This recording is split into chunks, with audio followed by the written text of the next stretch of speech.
Testing one.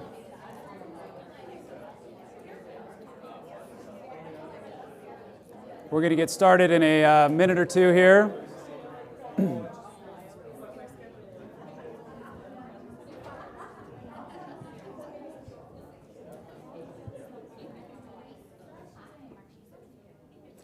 Has everybody got their preferred seat for the afternoon? Heaven forbid you should switch seats, during the whole conference. This will forever be your designated seat for the rest of the conference, okay? Are we ready to go, Leah? Okay, more expecting. I see some empty seats still. I understand there's 76 signed up for this session, which is amazing that many of you want to participate in this, so that's great. Oh, you've all gotten quiet, so that must mean we're getting started. All right. Before I really get into this, I've got a few questions I'd like to ask, just sort of get familiarity with the room. I see many familiar faces here, some I haven't seen before. But by show of hands, how many of you have had previous exposure to results-oriented management in some way, shape, or form? Don't be shy. Okay, so this is going to be actually quite new for a lot of you then. Well, that's exciting. I feel honored to be the one being able to deliver this to you. Another question, how many of you are involved in the development of your organization's UES? A few more, okay. And about how many of you are involved and do some work in some way, shape, or form on country progress reports or some other form of program evaluation? Okay, so what that tells me is you're familiar with the documents that FAS requires of you, but maybe not so much of the theory behind those. The tools that you've been using, the UES and the CPR, are actually based on the fundamentals outlined in results-oriented management, or we call it ROM for short. ROM is a structured, logical approach to strategic planning, program design, and evaluation, which has its foundation in root cause analysis. I first learned about ROM when it was introduced in a series of trainings just like this, way back in the late 90s and early 2000s. And that actually coincided with the rollout of the UES. I sat in an audience of one of these trainings, several actually, led by my former Agrilytica partners, Nick Young and Sally Diakova. And at that time and until about 2015, which is when I joined Agrilytica, I was managing several export market development programs for various cooperators. ROM just made sense to me, and I adopted it in my own work building the UES back when I was writing a lot of UESs and writing CPRs, and then later doing full program evaluations. And it was actually while doing these evaluations that I really learned the importance of having a logical framework that I can use to identify what my program was trying to accomplish, how I was going to do it, and how I'll understand if I'm making progress towards what I had intended to be my outcomes. Program designs are clear, logical, and rational, and are much easier to assess in terms of program performance, and something of great interest to our friends here at FAS, right? The importance of evaluation in our programs has grown in recent years with the passing of the Evidence-Based Policymaking Act in 2018. How many of you have heard of that? Evidence-Based Policymaking Act. Not many. That's actually what's driving a lot of what we're doing today with FAS.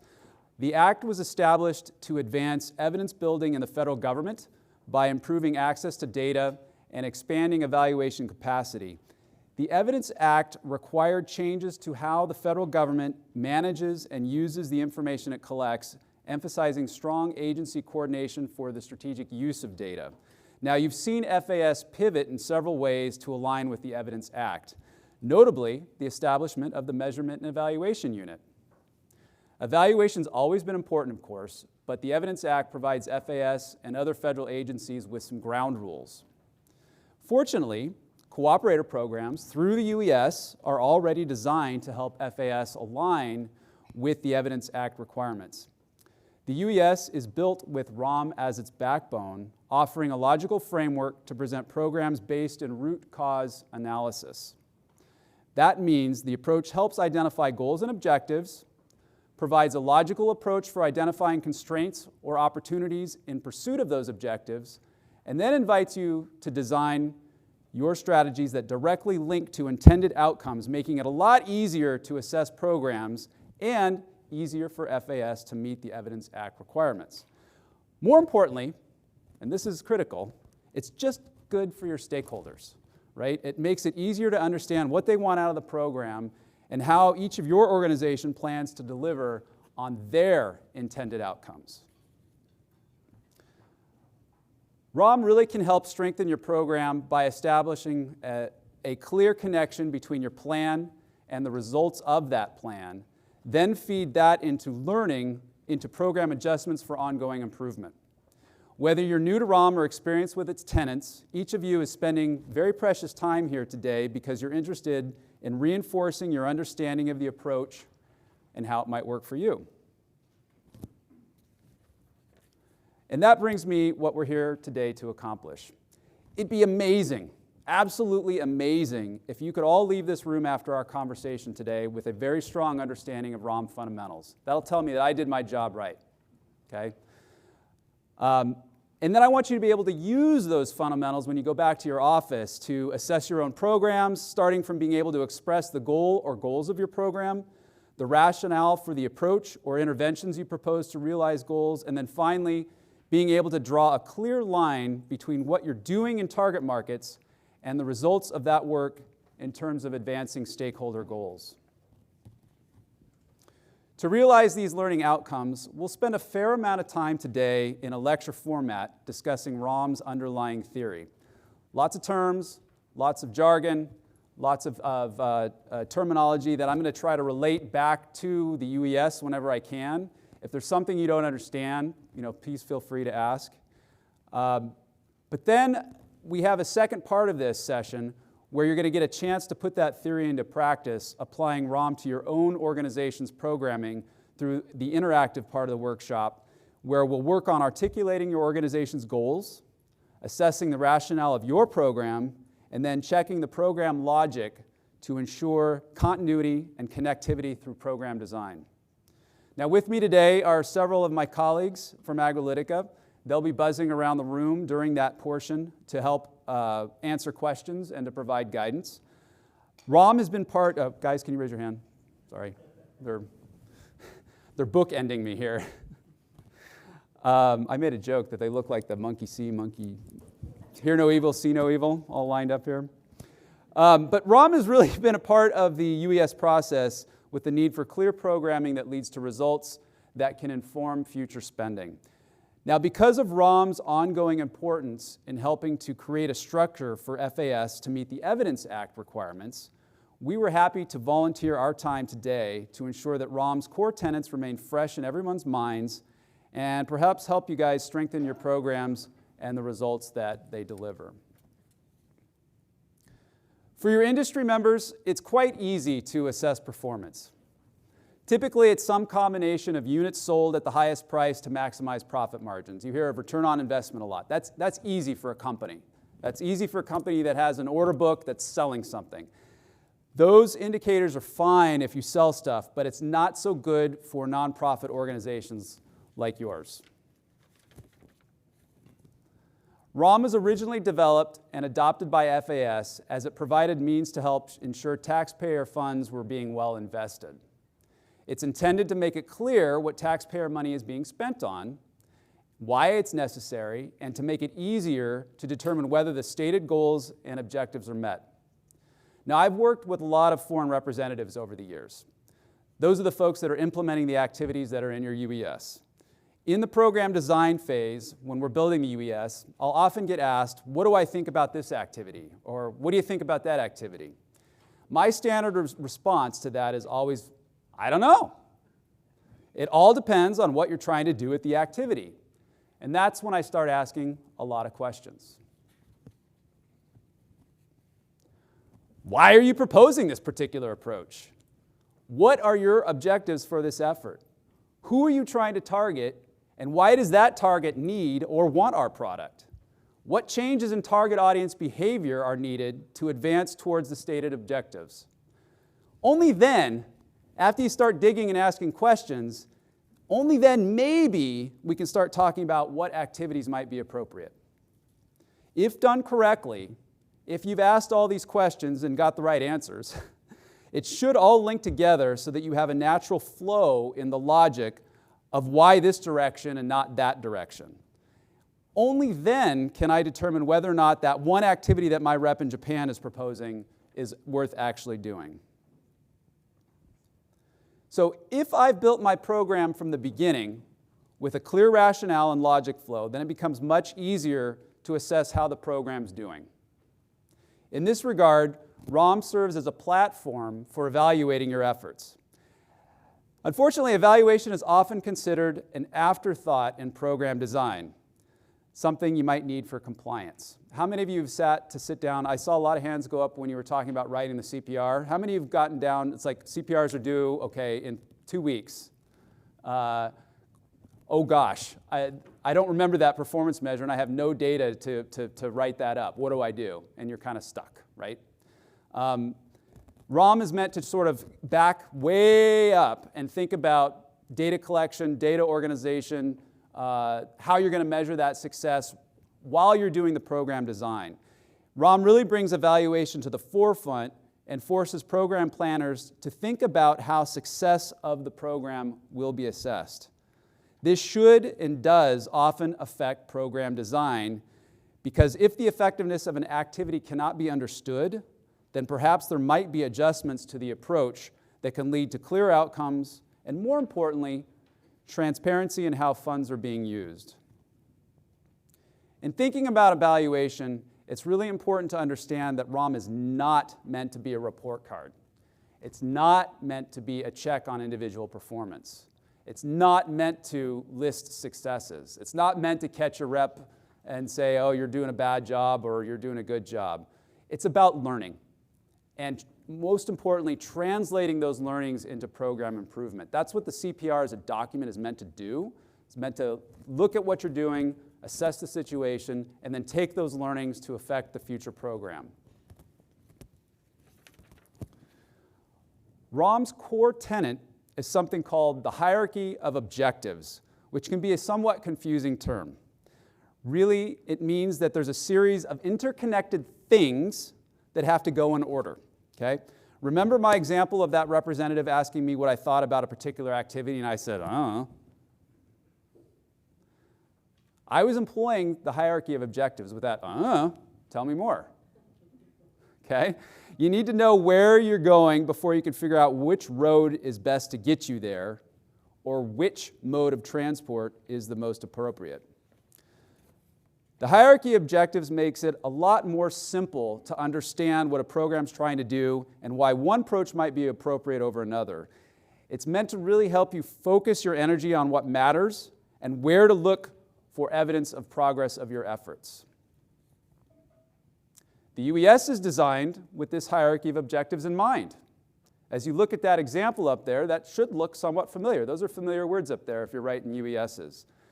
A simple experiment that you can do when you return to your office is to represent your program in a hierarchy similar to what's listed there on the screen. This will really reveal your current hierarchy and make it easier to see if it makes sense. It's just looking at the structure of your program.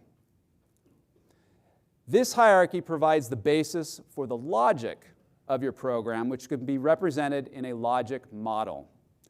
Logic models are visual representations of your theory of change, meaning if you do X, then Y should occur. It does this by first identifying the desired long-term goals and then works back from these to identify all the conditions or outcomes that must be in place and how to relate these to one another causally for the goals to occur.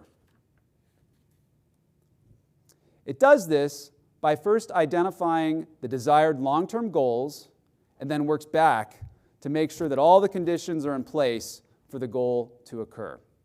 And I should state at this point that this presentation is available in the app, so you can download it, so you don't have to try to read everything that's on the screen. And also, you have a workbook that's on your table that has some of these visuals in it, and we'll be going through that later.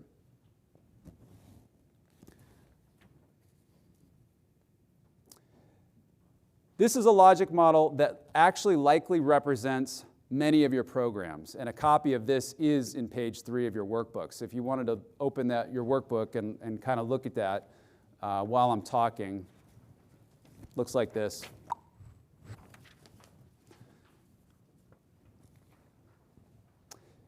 If you look at this model, you can see various strategic elements that need to be identified.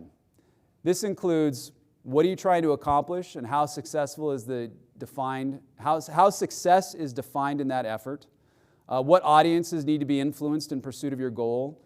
The areas of focus, how you're going to realize target audience behavior change, then how you'll measure that change in a series of steps. And along the way, there are things to measure in terms of outputs, intermediate outcomes, and then final results.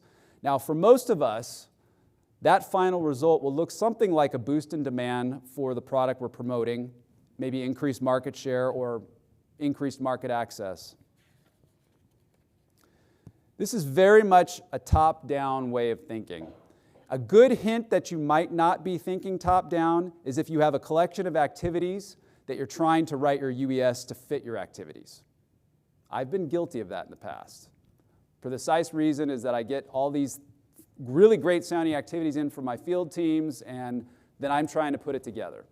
That's not the way you do it, okay?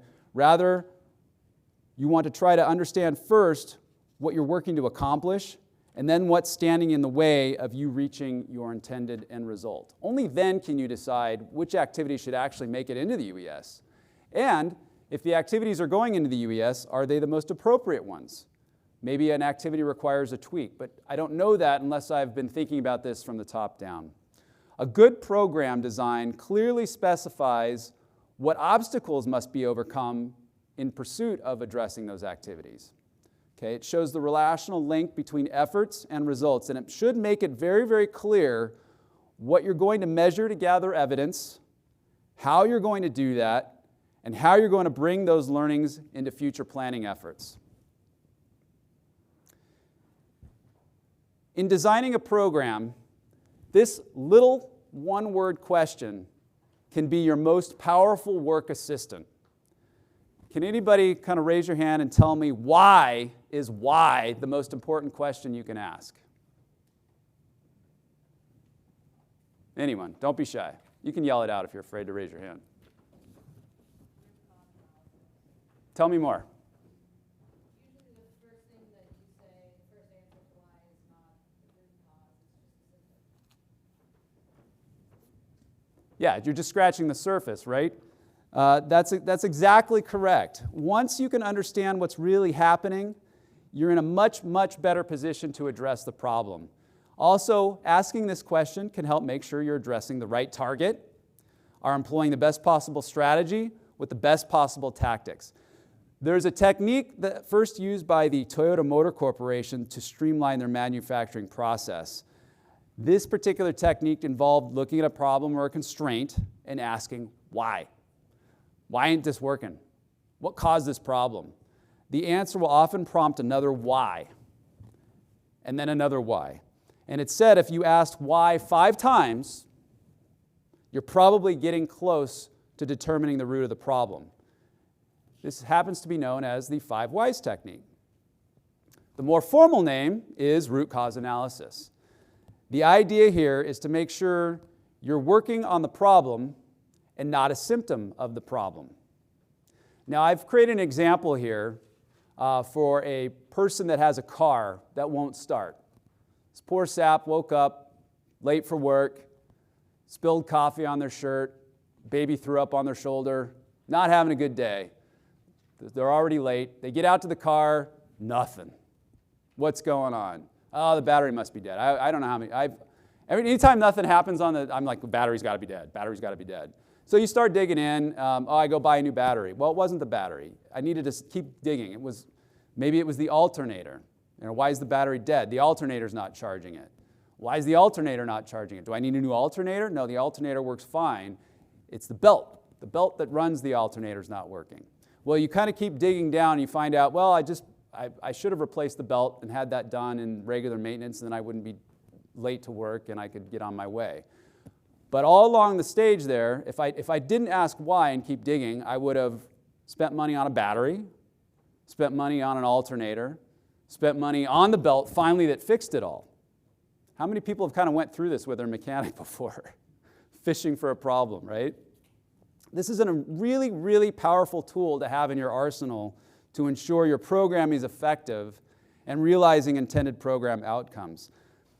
Try this next time your in-country representative asks you what you think about a proposed activity. See how quickly you can annoy them. It's a little game I play. It's like a toddler. Why? Why is this guy blue? Why? But you eventually get to the right answer. Now, once you've employed the 5 whys technique to narrow down the issue, now you need to define the key messages that you want to communicate and the key benefits of your product that will resonate most with your target audience. So looking back at the question here, what are the key messages that you want to communicate to each target audience or target audience group? If you only had 30 seconds to tell someone about your product, about the time that you'd spend with someone in an elevator, what'd you say?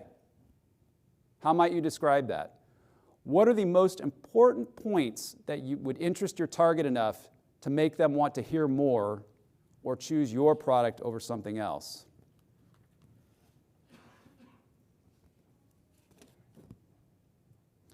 Really, almost everything that we do as cooperators in promoting U.S. product overseas is communication.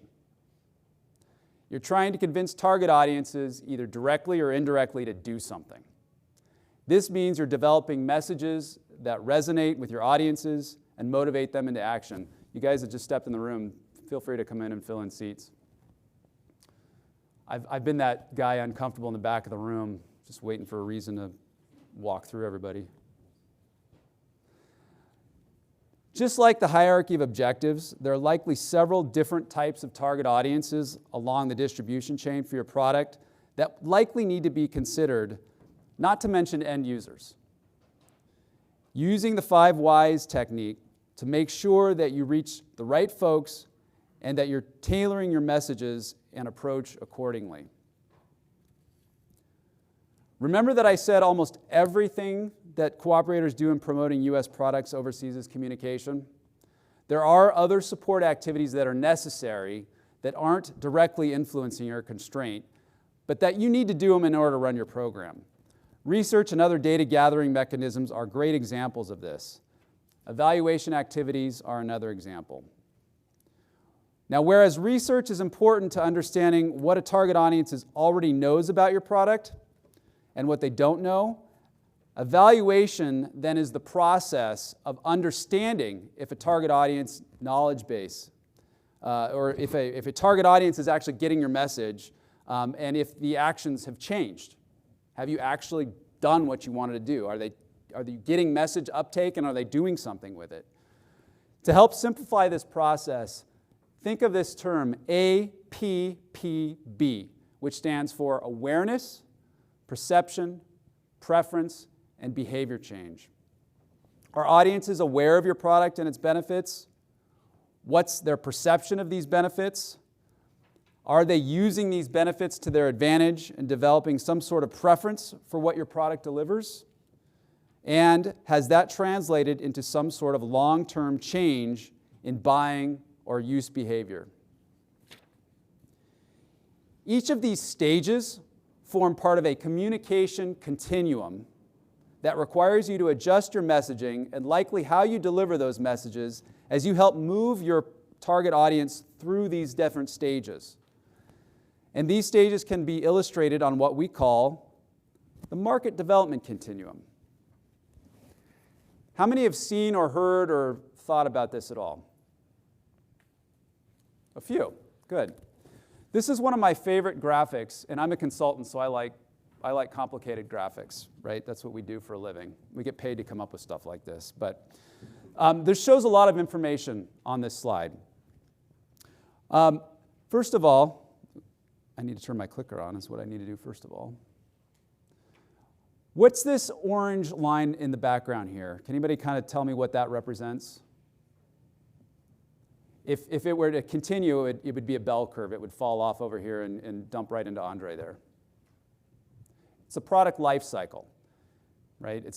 Econ 101 stuff, where you've got this slow ramp up of uptake as people kind of start buying into your messages, and then they get excited about it, and then you start really seeing sales. As marketers, we would love, absolutely love for everybody to be right here. Astronomical growth, and keep growing, keep growing, keep growing, through the roof, right? At some point, you end up with a mature market, sales plateau, or even decline. So this represents the market life cycle.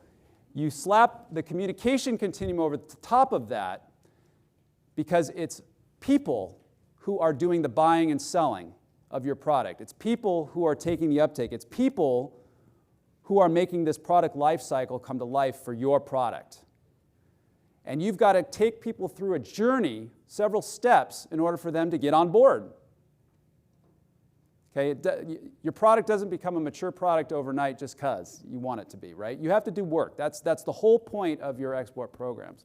So there's several steps tied to awareness, perception, preference, and behavior change that just so happen to kind of parallel to various stages of market development.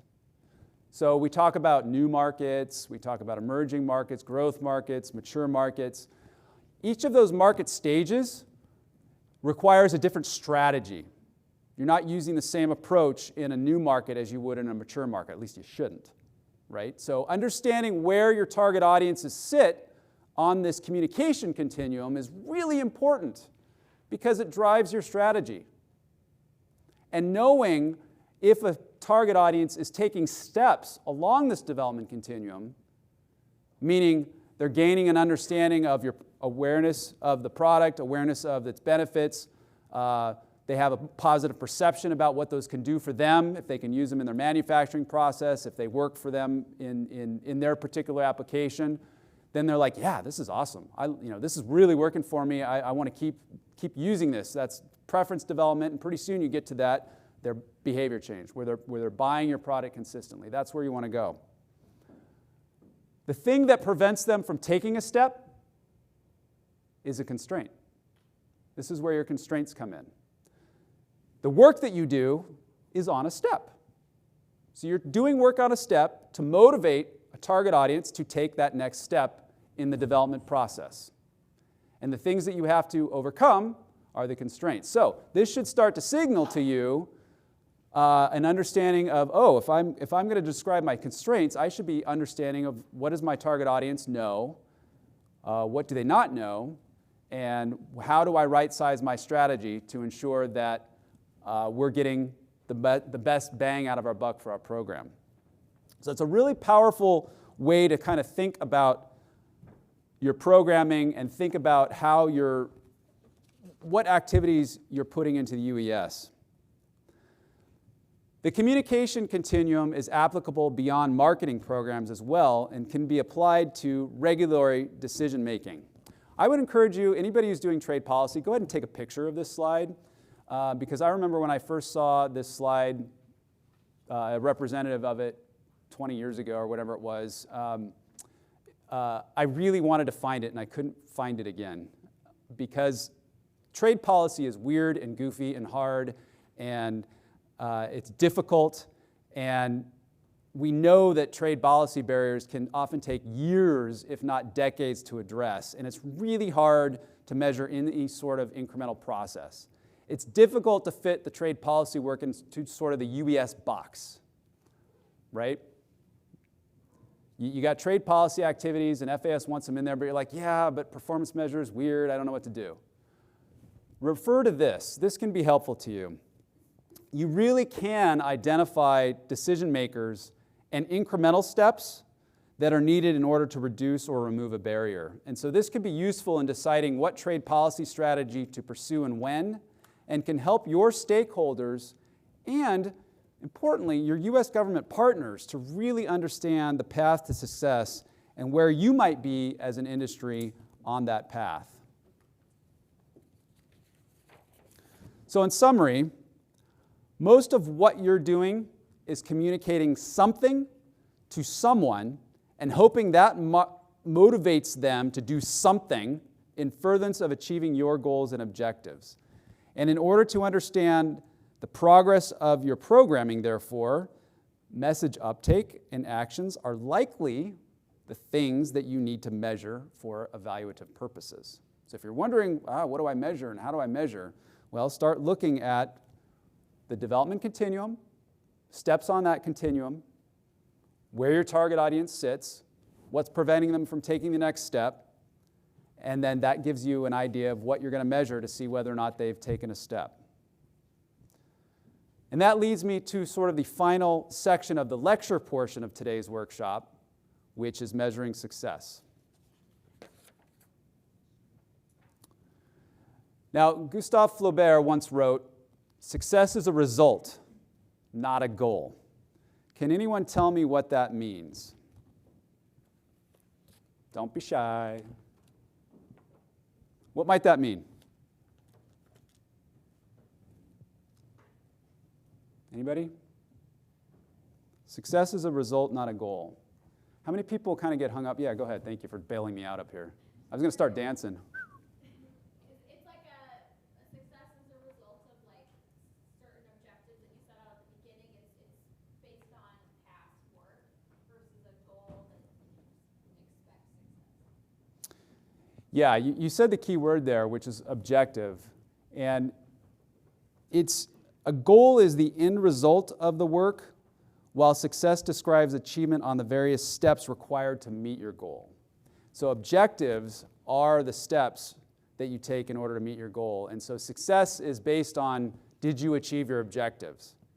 If you've achieved your objectives, then therefore, this is the theory of change, we're hoping, miracle occurs, that we sell more U.S. product. Does that make sense to everybody? So if you're successful at doing X, Y, Z, then ideally that would lead to achievement of your goal. But how do you understand if you're making progress? So enter the performance measure in UES speak, or the broader evaluative community calls them key performance indicators, or KPIs. Term is interchangeable. They mean the same thing. And I'll use them interchangeably as we go along. It's easier to write KPI than performance measure. It takes up less space. We talk about KPIs and performance measures as a way to analyze results, but do we really know what they mean? And are they useful in telling us what we need to know? Performance measures are defined as a measure of a desired change in target audience behavior over time. I'll read that again. Performance measures are defined as a measure of a desired change in target audience behavior over time. So you've got a few things going on there. Number one, it's about target audiences, so we know who we're talking about. Number two, change in behavior. That's what you're assessing. Is your audience doing something that you want them to do? And then third, over time. Looking at something in a single year is not good enough. What we need to get more in the habit of is establishing that baseline and looking forward and seeing how that changes over time, because you've got all sorts of other elements in there that confound things. You've got the whole global economy. You've got COVID. You've got the Ukrainian grain situation. There's a lot of factors that affect supply and demand that could make your program look strong or weak, that are completely out of your control. So looking at over time is important. They're meant to help us understand what our target audience knows and feels about our products and what they don't know, and then helping to drive what types of messaging might resonate best with their situation. As an evaluator, I've read a lot of garbage performance measures that really aren't tied to anything or really show progression on the continuum. And honestly, in my early days, I'm guilty of writing some of those. I have faced the UES deadline at midnight the night before, 2 p.m. I'm on West Coast, so do it 2 p.m. for me. 150 can be a really scary point in time, right? When you're trying to hit enter and suddenly the computer crashes. I've been there. It's not fun. So you end up, there are things that you do in developing the UES, bad habits that we want to make sure that we squelch. And performance measures tends to be one of those. If they're not tied to anything, then they're not really showing progression on the continuum. Don't skimp on this section. Think about the logic model and develop performance measures that are meaningful and that are things that you can actually measure and use for decision making. Lori, where are you? Root yourself back in the development continuum. Think about where that target audience is and what is the next step on that continuum. What's preventing them from moving? That's the constraint. The performance measure is simply a reflection of that change in that step to understand, are they moving from one step or another? Lack of awareness of ... That's, I don't know how many performance measures I've written that state that. It gets old, it gets boring. You can be more creative with that. Think about the development, the communication continuum. How? We're going to work on that in a bit. Now, having good measures of success requires that you have a clearly defined constraint statement, which means that you've properly identified the target audience and that you understand their needs so that you can properly connect them to your product benefits. Only then can you devise your strategies and tactics to communicate those benefits. Performance measures are merely the visible progress of all of this other work. They're way up there at the top of the iceberg. They're meant to show you if everything else under the water, not visible, is working. So if we're going to talk about those performance measures way up there at the top level, we also need to touch on all these other layers.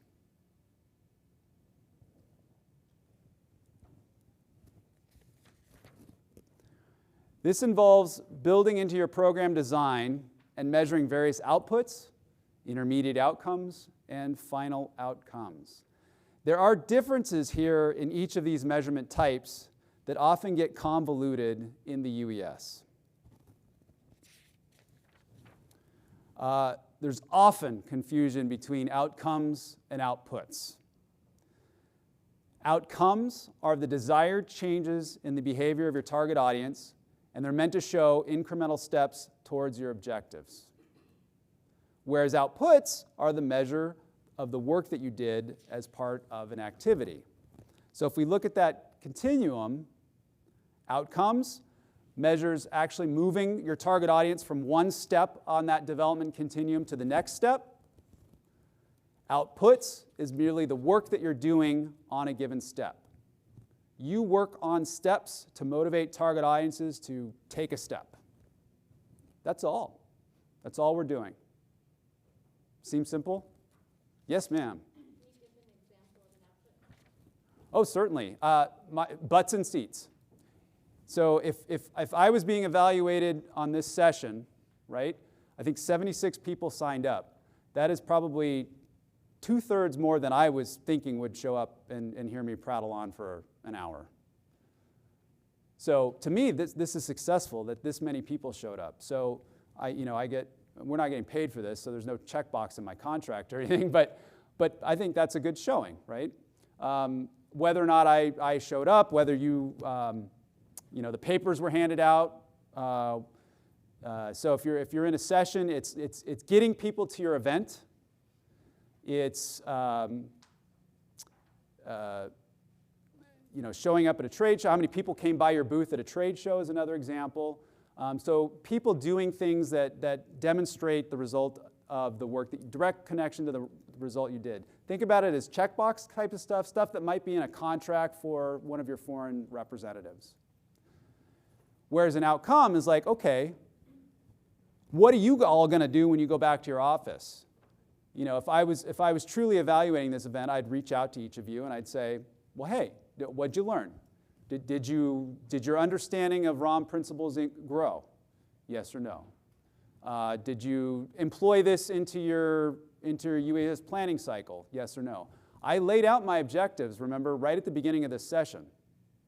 So this whole entire session is based on ROM. I'm teaching ROM, but I'm using ROM to deliver the session. Cheryl.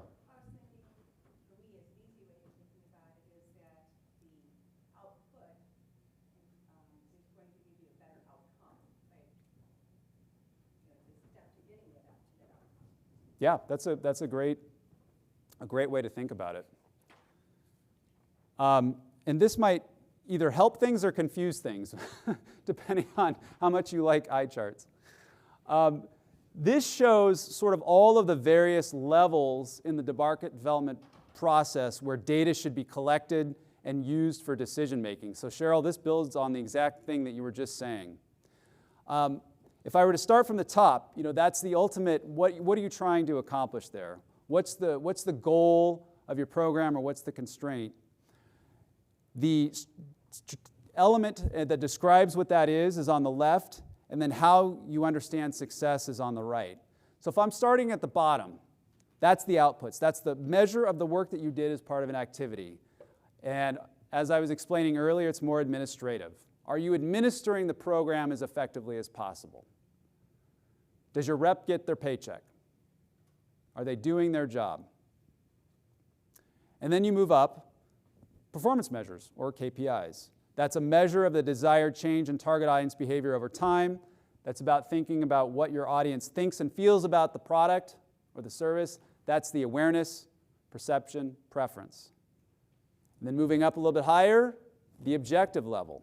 That's the intended change in behavior of a target audience. So did you change their behavior? Did they actually do something with the material that you gave them? What did they do with it? Is it being useful to them? Or do you need to give them other things, other tools? Moving up, a lot of people talk about, you hear this term, are you moving the needle? Why are you moving the needle on that? I'm like, most people don't. It's difficult to figure out where on this whole spectrum moving the needle meant. So I just decided what it meant. So I'm going to tell you what my definition is. You can decide for yourself if that makes sense. But the milestone is a different phase in development of your program. So an easy way to think about that is if you're thinking about the development continuum and you've got a new market, developing, growth, mature, as you progress, you're hitting a certain milestone that would signal that you need to shift your strategy because you're at a new phase, this market's at a new phase, or this target's at a new phase. So a milestone really is, have you reached a certain stage of development, and should you shift your strategy in order to realize a better result? And then finally, the end result of all of that is, are you affecting demand? Any questions about this? Yeah. Just a comment. It's implied in there when you say target audience, but my experience has been actually drilling down and identifying, specifically what companies I'm targeting and being very specific because it's hard.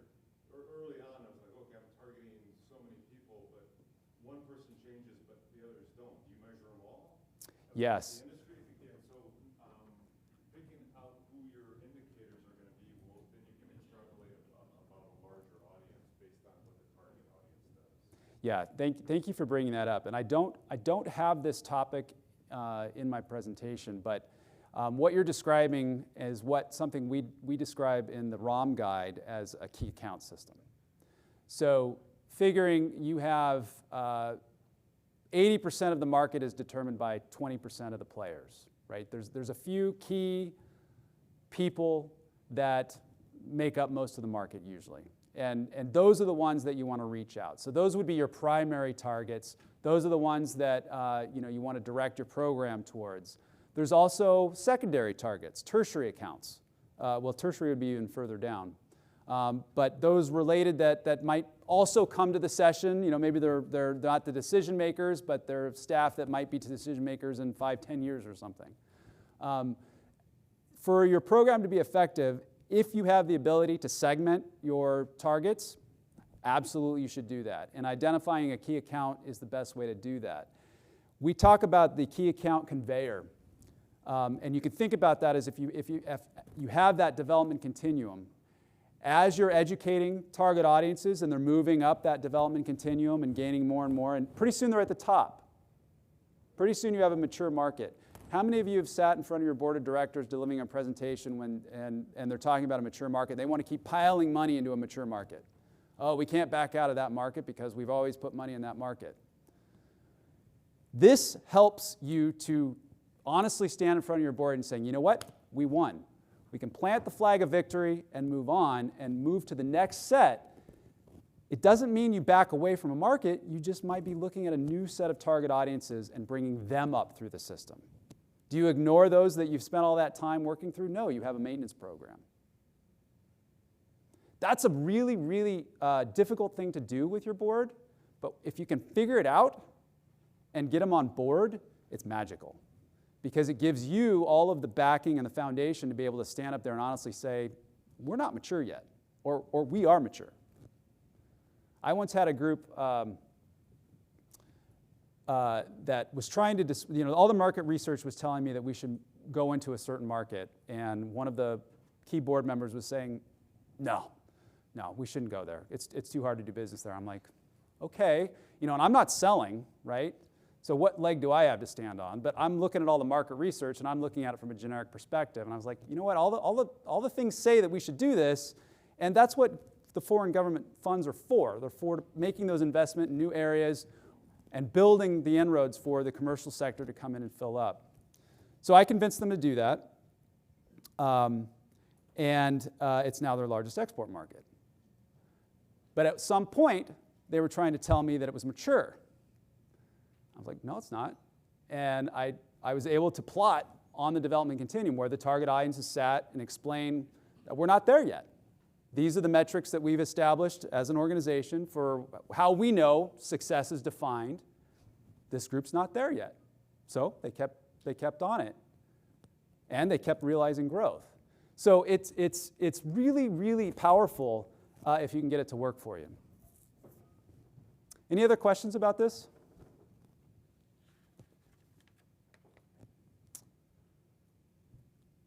So overlaid over the top of that is a logic model. And you can see how it plays with the various evaluation levels with outputs there at the bottom, intermediate outcomes in the middle.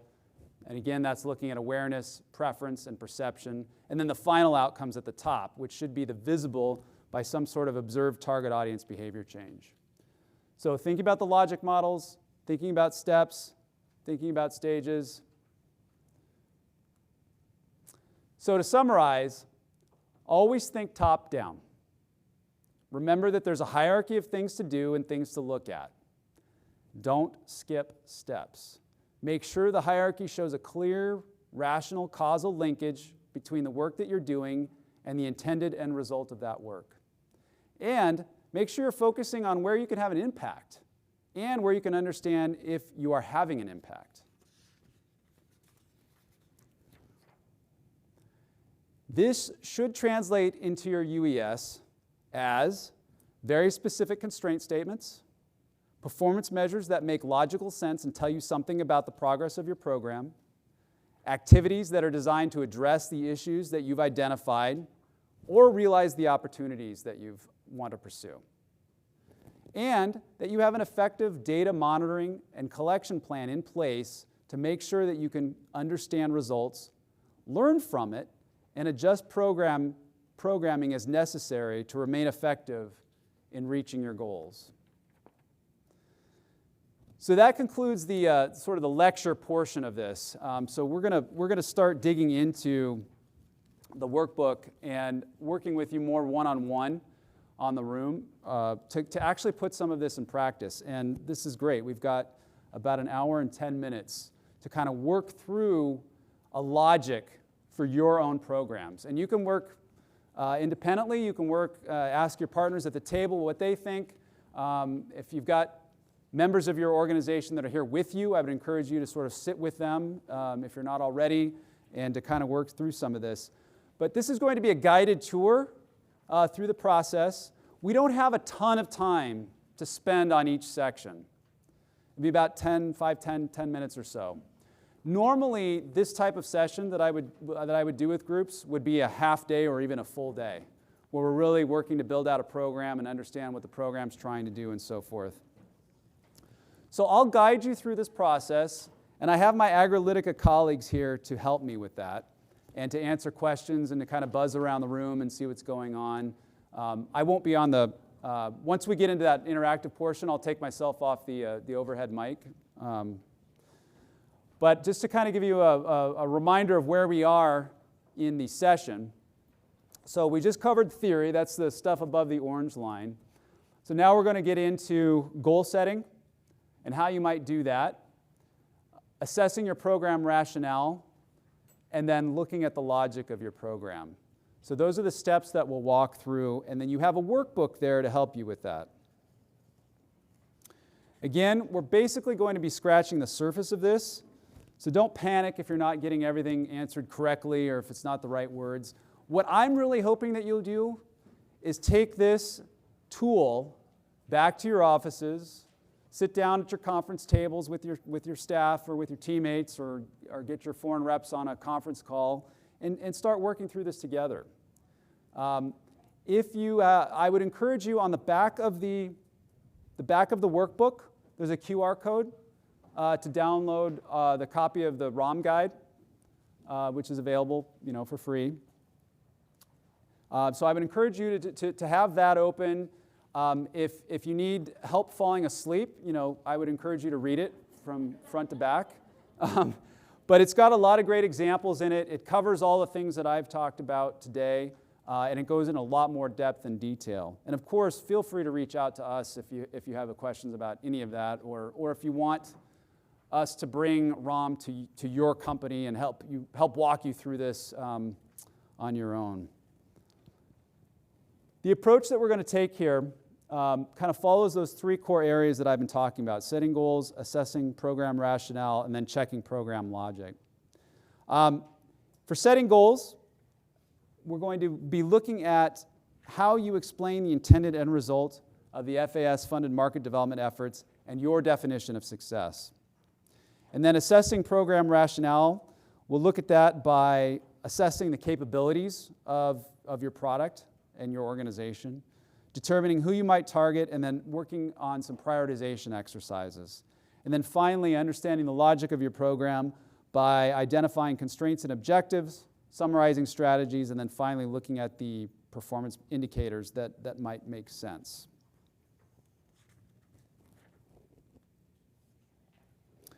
Any questions?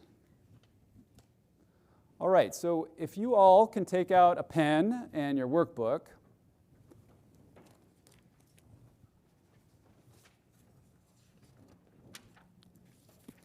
And we're starting on page 5.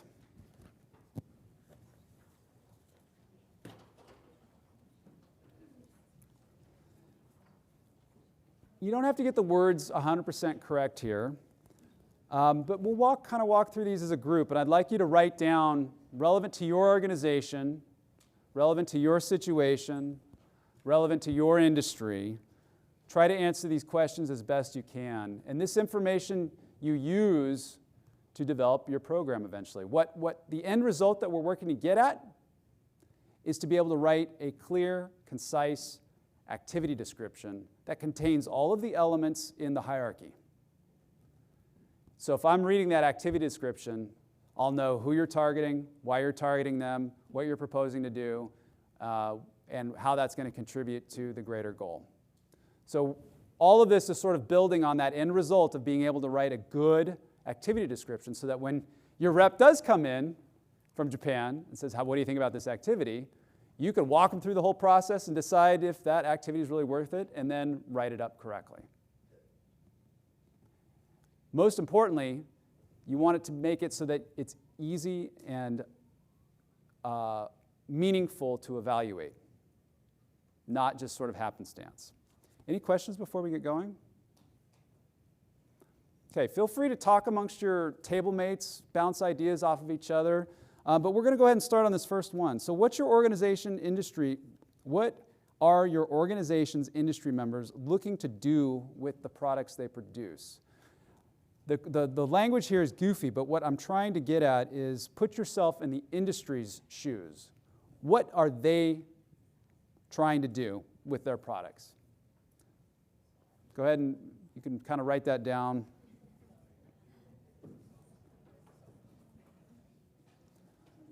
And this isn't that complicated. It's like they're selling stuff, right?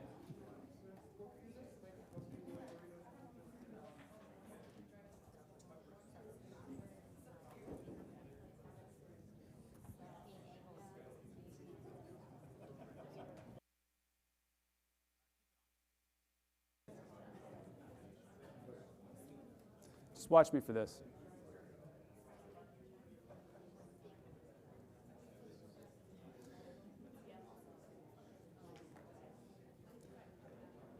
Somebody want to volunteer what they wrote down? What are your organization industry members looking to do with the products they produce? Sell product for a fair price. Yep.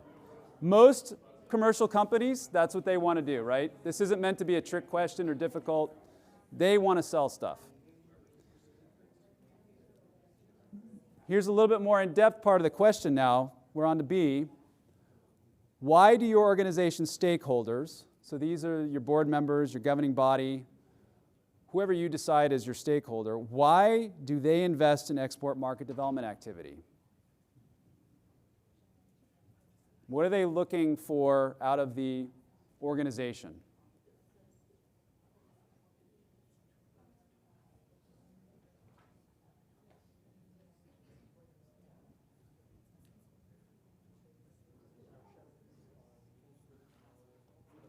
Anybody want to volunteer what they wrote? Trade facilitation. Tell me more. Hi, Dana, by the way. You too. In difficult markets where there's complex registration, like China. Mike.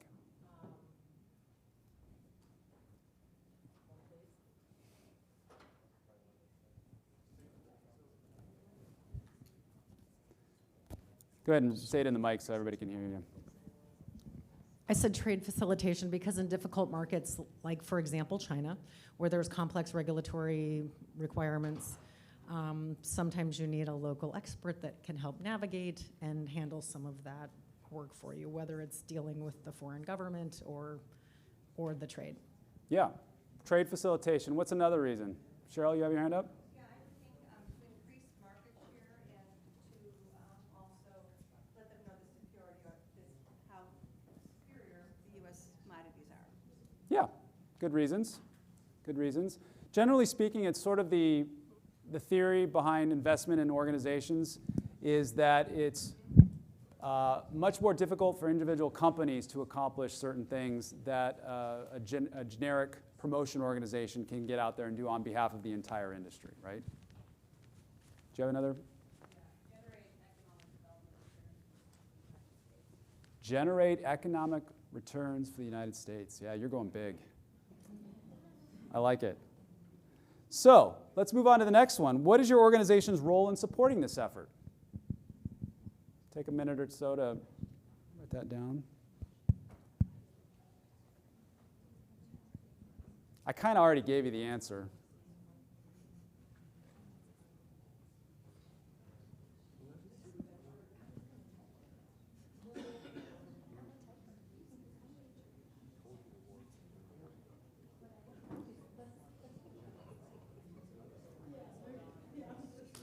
How about that table in the back there?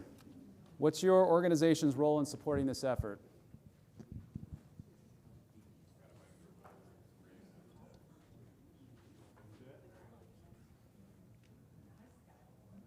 Why do you get a paycheck from your organization? I'll be blunt. Yeah, go ahead, Lori. I would say the organization's role is to do due diligence, to make sure that this is the right market, and thank you, this is the correct market, and do that research to make sure that you can expand sales there and change behaviors possibly. So kind of paving the way. I love having the microphone all to myself. It's great power, isn't it? Powerful, woo. No. But that's like the due diligence, I think. So Due diligence. Somebody Yeah. else? It's a great example. Somebody else have a? Yeah. True. Back to what you said, just facilitating trade efforts that would otherwise be difficult for an individual producer. Facilitating trade efforts that might otherwise be difficult for an individual company, right? Yeah.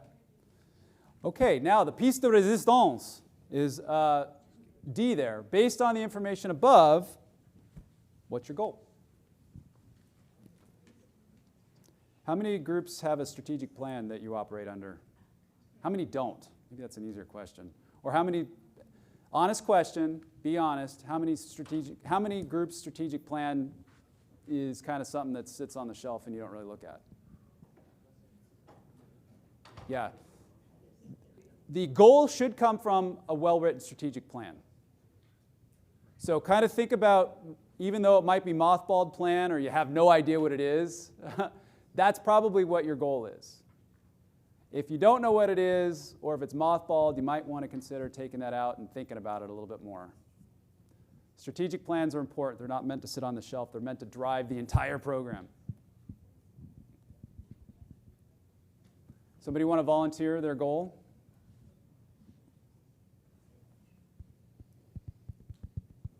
Goal of export market development activity. How about this table up here?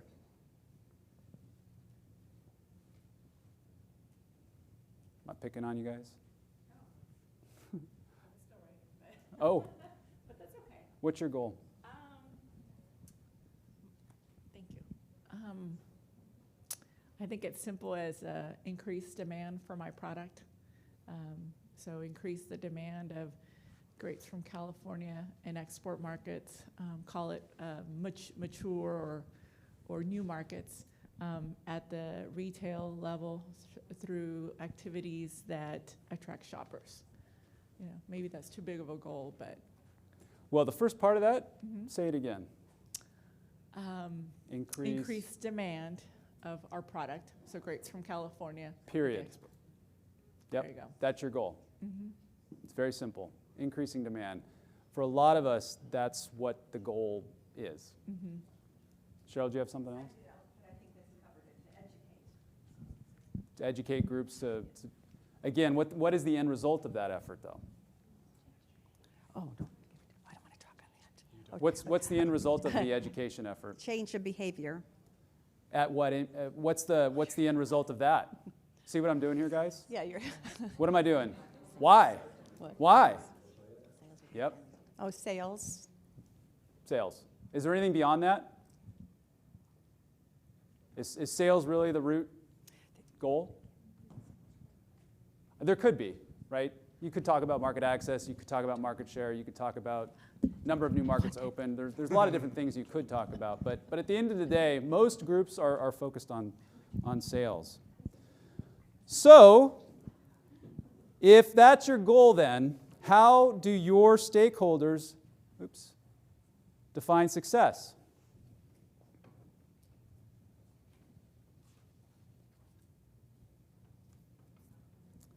So many groups kind of go off and do their work without really understanding what success means.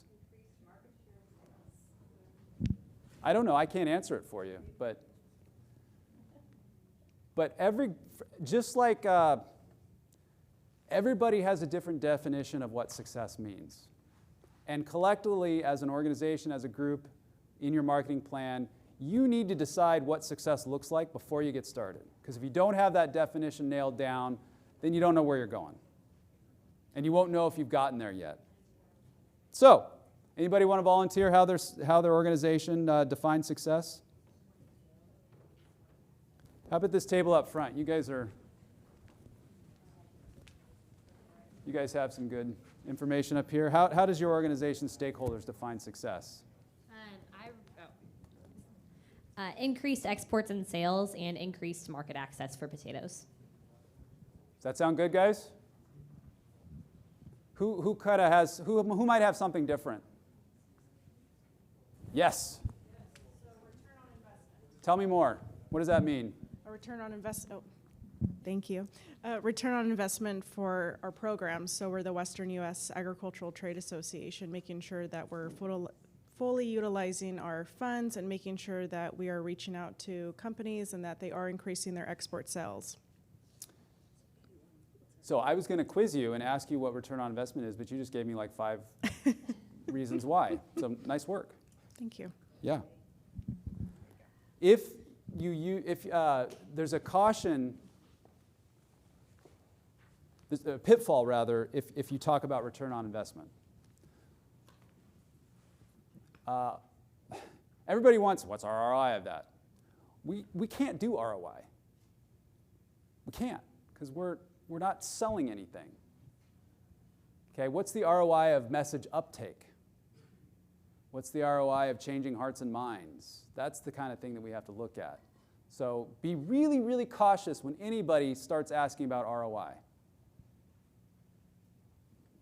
I know AMS groups have to report on their ROI and used to do big econometric studies, okay, and try to really dig in deep. Now, a lot of us aren't doing that, but that's what ROI is. So be really careful when you start talking about ROI. Tim, where are you? Do you want to comment on that at all? Tim hates the term ROI, by the way. I don't really want to comment on it.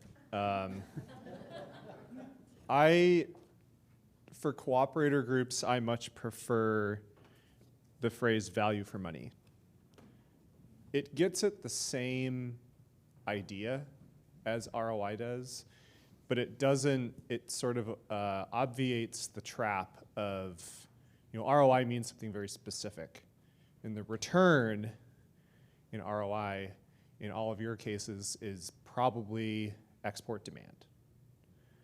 And that gets very, very, very hard to tease out what was your effect as a group versus what was export prices, what was exchange rates, what was the Russia-Ukraine war, what was the trade war of 2018, et cetera. So I much prefer value for money for that reason. Also because that, I think, much more logically links back to what Mike was talking about. You talk about the continuum and the communication continuum, the development continuum. It's much more easier to relate it back to that because the value in that case, in value for money, is moving target audiences through the continuum.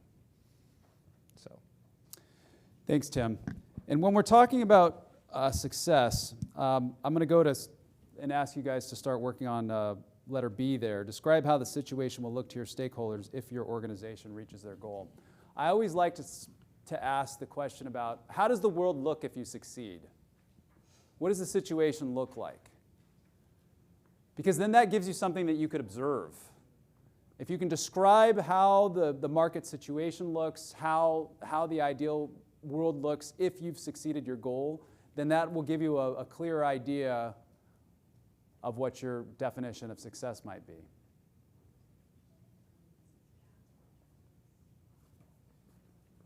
So you guys are with SADA here? No. Yeah. Complicated for you all because you've got a million different products you're looking after, right? But collectively, kind of looking at them, how about you guys? Right here. I realize my voice is coming from here. You're trying not to make eye contact. I'm sorry. Don't ask me a question.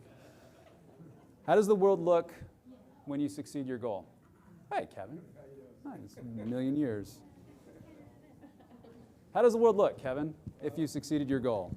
For some industries, there are a lot of legal, policy, and political issues. Unfortunately, for us, it's state by state. So I would say the situation would look pretty nice that growers can move product across state lines and out of the country. There you go. So we're dug in a lot of in a lot of foxholes right now. So trade enablement. Yeah. If you're successful as an organization, if you've enabled your stakeholders to be able to do what they do, that's a definition of success. Oh, so I have this weird thing when I'm leading groups. If there's a breakthrough and an aha moment, I get the chills. So I just got the chills. That was good. That was good. Does this make sense to folks? All right, we'll move on to the next part of this, which is a SWOT analysis. So just take a moment, write down one or two strengths, weaknesses, opportunities, and threats. And you don't necessarily need to answer these questions per se, but think about, remember, some of these things get confused back and forth. Strengths and opportunities are internal to your product, internal to your industry. It's what your product is that can benefit others. Whereas weaknesses, excuse me, I did that wrong. Strengths and weaknesses are internal to your product. Opportunities and threats are external. So if I was talking about my personal strengths and personal weaknesses, I use my strengths to overcome my weaknesses in the pursuit of opportunities while navigating threats. I'll say that again because it makes it easier to understand the differences. I use my strengths to overcome my weaknesses to pursue opportunities while navigating threats. Threats are typically something you can't address. They're there. You can dig under them, you can dig around them, you can try to go over them, maybe move them out of the way, but they're these things that you have no control over. Do you have control over weaknesses? Yeah. Absolutely. Do you have control over strengths? What about opportunities? You can help create opportunity. Yeah. I would say that the weaknesses can be opportunities for you. Glass So- half full, glass half empty? Yeah, you take those weaknesses and that's the opportunity. Yeah, that's a very good way to look at it. Weaknesses are the things that are the warts that you have to overcome in your product. You know, in the soy industry, we talk about low protein in U.S. soy meal compared to foreign meal. That's an issue. And U.S. soy is more expensive. So, and the global trade network trades on protein. Kind of a problem, right? So how do you overcome that?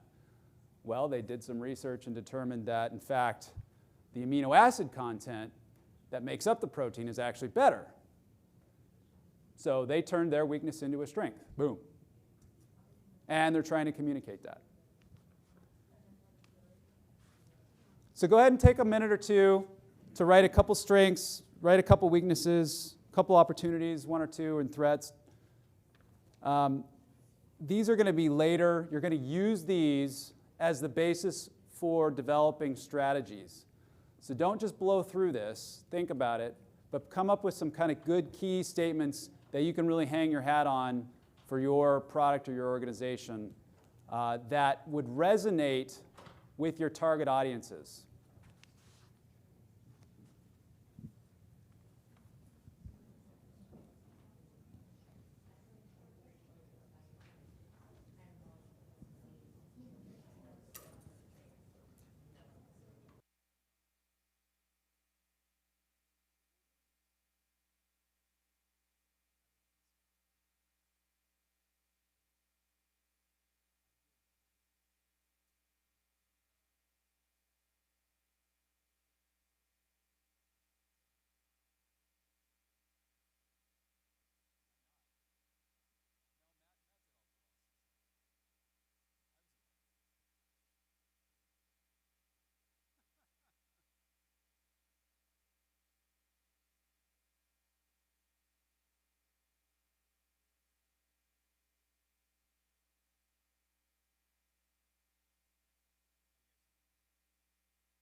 All right. Anybody want to share a couple, share a strength with the group?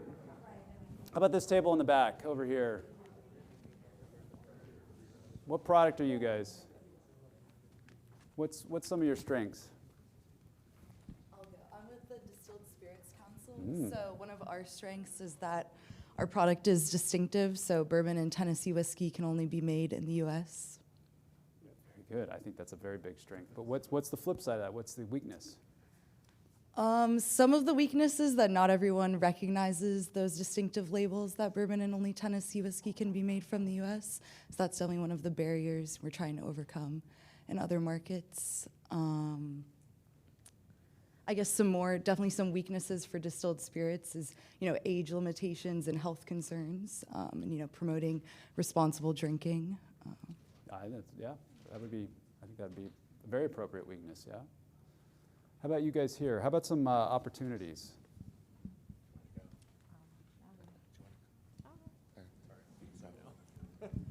Hi, my name's Ayana. We're with Sunkist, and for our opportunities, Sunkist Fresh Citrus, by the way, is the trade relations in regards to some of our products being imported into other countries. So there are definitely pending elections in several nations, trade relations and tariffs that would come into play when it comes to our planning for FY23. Yeah, on the negative side or on the positive side? We have that as an opportunity. Oh. So market access opportunities then for you? Yeah. Okay. Possibly. Yeah. And then the flip side, obviously, if you have market access issues, yes. Those are a threat. Yes. Yeah. Okay. Cool.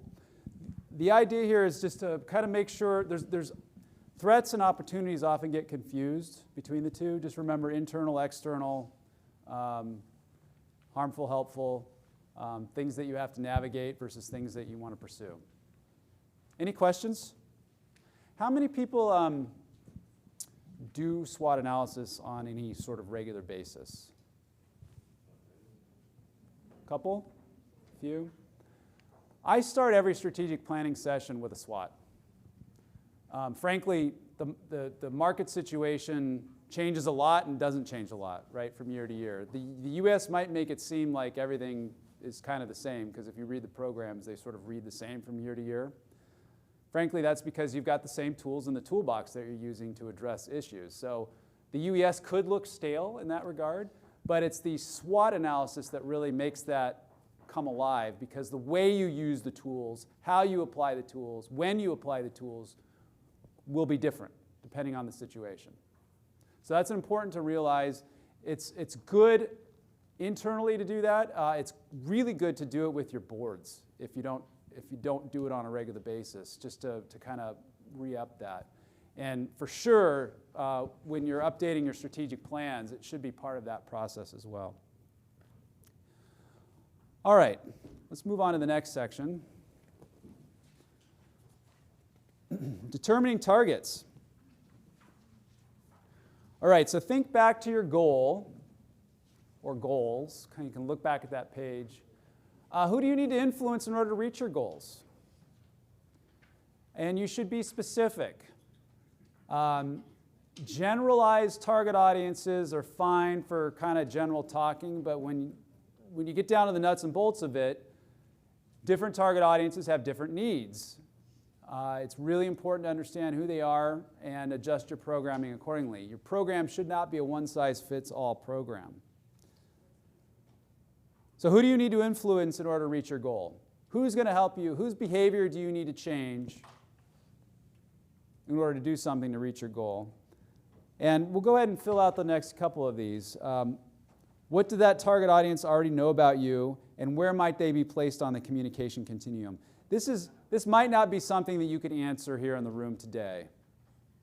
Because ideally, you'd be able to plot where a target audience sits. You'd be able to identify the target audience and then identify where are they on that continuum, whatever your continuum looks like.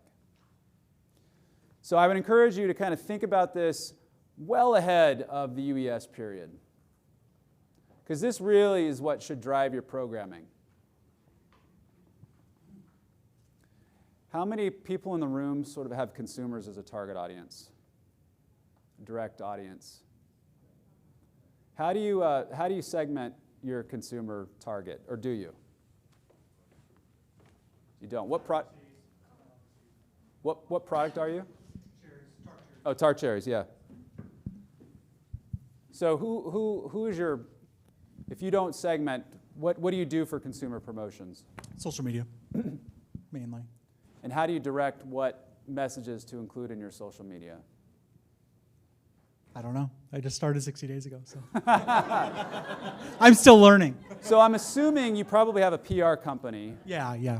Yeah, and they're In those target doing markets. the segmentation on your behalf. They've Correct. probably identified a Jane, Right. and identified what that person looks like, and the ideal messaging. Exactly. Where I'm getting at with this, it's easier to kind of think about consumers and the difference in messages that you might need to deliver, because a mom with little kids at home needs to hear different things from you than a bro going to the gym, right? They've got very different needs, very different concerns, very different lifestyles, very different reasons perhaps for purchasing your product. Do you want to alienate one customer versus another? No. If they're a viable customer, you want to pursue them. Is it worth pursuing one or another? That's a different question. And what are you going to get? Here's where we can start return. Are you going to get a better return from targeting one customer or another? That's where market research comes into play and understanding your customer base and your target base. What do they know? What do they don't know?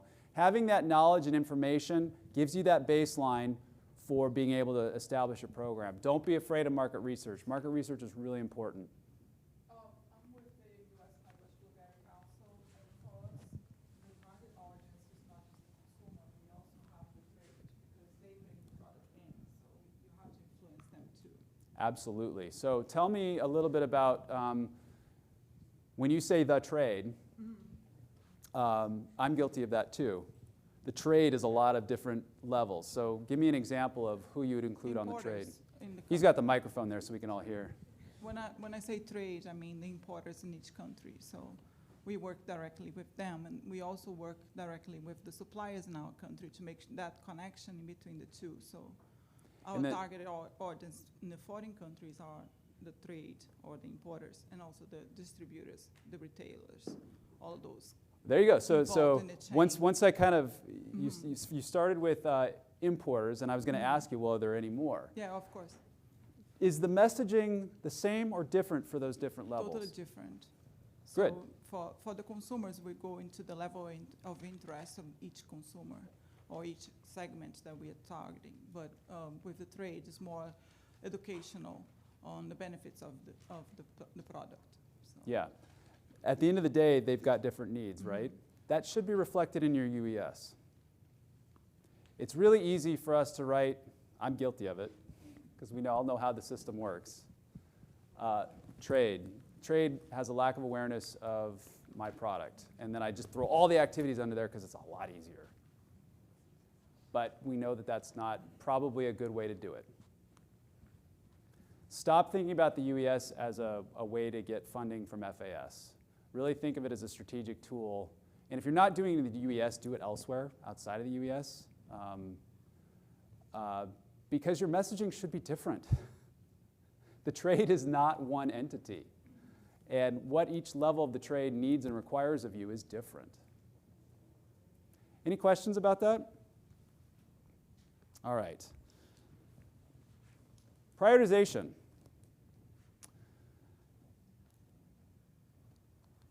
There are incalculable number of ways and different things that you could be doing.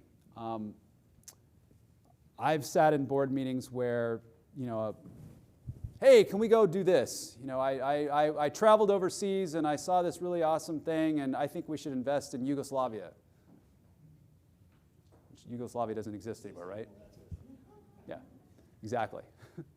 And I will go, okay, but Yugoslavia is not a country anymore, so maybe can we talk about this a little bit? There's a lot of different things that you could do, but you have to prioritize. And I run through an exercise called the Happy Boss exercise. So what I do, and this is a fun thing to do when you're by yourself, thinking about this. What does my boss need or want? You know, who is my boss, number one, and what do they need or want in order for them to be successful? So think about your customer and your customer base. What does that customer need in order for them to be happy? For them to earn their bonus if they're not a consumer? If they're a consumer, then why are they happy with your product? What does it make them happy? When you start thinking about that, what does the target audience need in order to make their boss happy? Then that puts you in a position to say, I can help you with that. And what happens if you're going to help somebody make their boss happy? What happens? You just made a new friend, right? Because you're helping them deal with an issue or deal with a problem that they've got to solve. And you're helping them be successful. And in doing so, you're being successful. So try to take yourself out of your shoes and put yourself in your customer's shoes and look at the world from their perspective. Take a few minutes, write some stuff down, answer these questions. So what do your target audience, and you could pick one, just pick one example that you've picked from above of a target audience and kind of work through this. What do they need to make their boss happy? What capabilities do you possess that you can help your target in making their boss happy? So this looks at the strengths of your product. What, look at your portfolio of strengths and how could that help? Yeah, we've got a mic coming there. So help us out. If your target audience is the consumer, who's the boss? Well, who among the consumer is your target? Tell me more. Okay, one example. So, Peanut Lentil Council, so it would be chefs, so plant-based forward chefs could be an example, but then also at the consumer level, younger health-conscious influencers. Well, let's take the chefs for a moment. What are they trying to do? So that one, the boss is easier to define, but at the consumer level. Okay, let's work with the consumer. That's the more difficult one. Yeah. You told me health-conscious consumer. What is the health-conscious consumer trying to do? Yeah, that depends on the market. So in, say, Latin America, that would be weight management. Okay. Why are they doing weight management? Because they drink too many sugary drinks. It's part of their culture. You can hold on to that because I'm going to keep asking why. I think the battery is going dead. No, it could be a doctor. I asked a simple question, and I'm getting grilled here. Nothing is simple in marketing. Yeah. No, with the consumer, it could be their doctor is telling them they got to lose weight. It could be their family member that they're trying to be healthy. It could be a mom that's trying to get a healthy meal on the table. That has a crying kid that doesn't like this thing. And you're like, just eat your vegetables. So there's a lot of. You don't need to think too deeply in order to say, okay, well, what's their motivation? Maybe that's a better way to ask the question. What is your customer's motivation for doing what they're doing? And can you appeal to that? And should you appeal to that? Once you start mapping all these things out, what is your target audience's motivation? That's a better way. I'm going to start using it and talking about it that way because I think it's more clear. What is your target audience's motivation? And how can you appeal to that motivation so that they want to be your friend?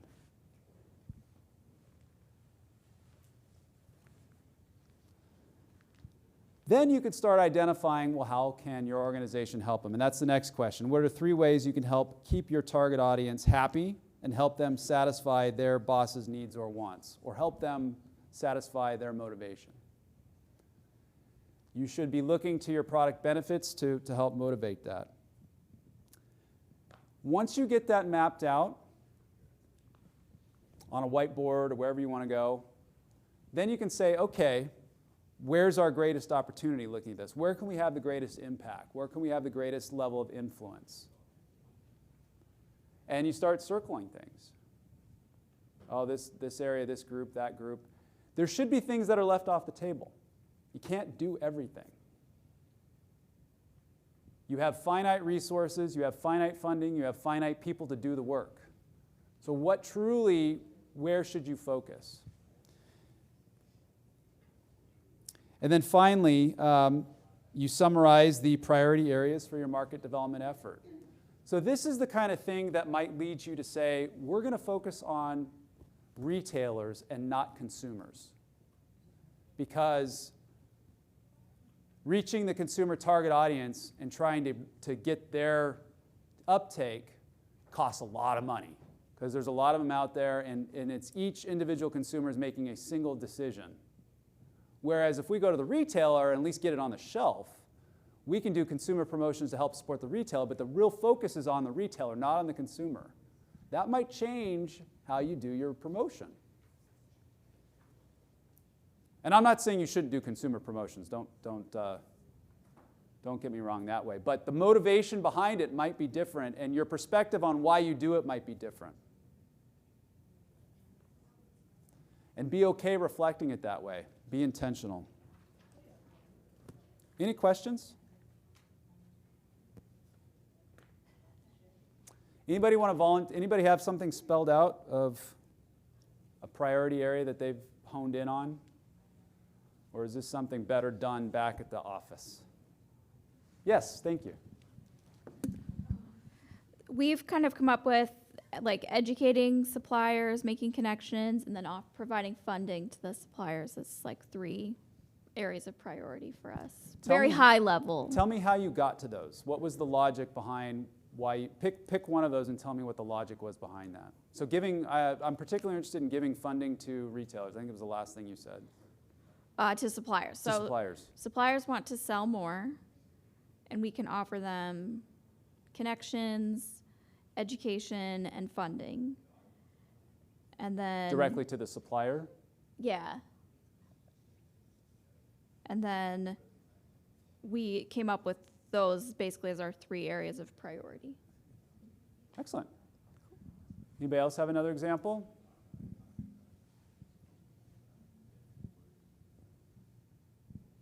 I'm going to pick on potatoes because I know you guys actually have good program design. Sorry, we were talking. It's all right. Target audience. What's your question? Tell me about your priority areas for market development and why. Wow, I feel incredibly picked on over here. I have 3 people surrounding me with this question. I'll walk away. The question is on our priorities for market development, yeah. It's kind of that last bullet point. What are your priority areas of focus for your market development effort? I mean, you have food service is a big area of focus, right? So we're trying to fortify the large volume opportunities, whether that's food service or in the food service sector or the retailer sector, trying not to go with the more mom and pops, but really looking at those where we have the opportunity to drive more volume and focusing it there. What we were just talking with Andre about is on the consumer side. How do we prioritize our focus? And we don't have a good, clear answer for that yet. The decision, though, I think is a good one on the trade side. You see what she did there? They took the decision not to focus on the mom and pop shops because they feel that the greater opportunity is with some of the larger institutions for whatever reason. That could be flipped for other groups, right? You might say, you know what, the bigger guys, they can take care of themselves. What we really do is need to work on the mom and pops because they're the next generation of whatever. It's completely dependent on your program. There's no right or wrong answer here, but you just need to decide and have a reason for what you decided. All right, have I beat that to death yet? Prioritization is important. Intentional decision-making is important. All right, so the next thing in here is, so therefore, what is standing in the way of your target audience from doing what they need to do? What's preventing your target audience from realizing the kind of the cool things about your product and your service that you're offering? Lack of awareness of. And the second part of this, so when I give you a technique that I use that makes it easy to write constraints. I don't think about it in terms of what's preventing my target audience from taking the next step in the development continuum. Instead, a lot of the groups that I work with, they know what they want to do, for better or for worse. But they know they want to focus on a key area. Say it's a particular sector. They know that they're working in that sector.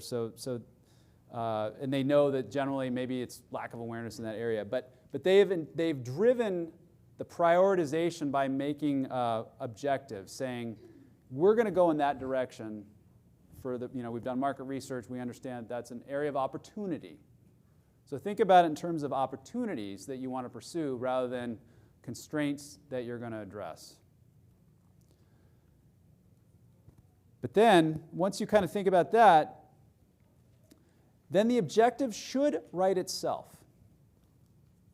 And the UES does not do a good job of assisting us as writers in developing target audience objectives.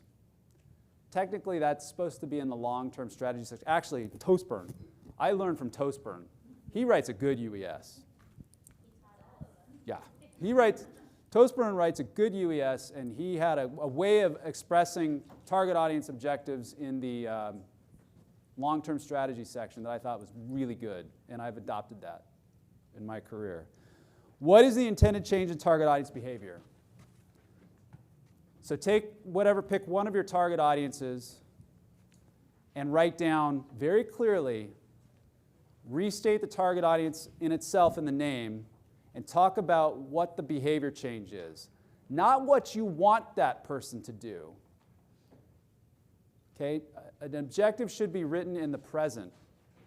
Target audiences buy more tart cherries, or target audiences use our product for pie filling, whatever that might be. Target audiences here I'm using it. Target audiences understand the product benefits and are using them in their cooking. Take a minute here, and then I'm going to ask somebody to volunteer their objective.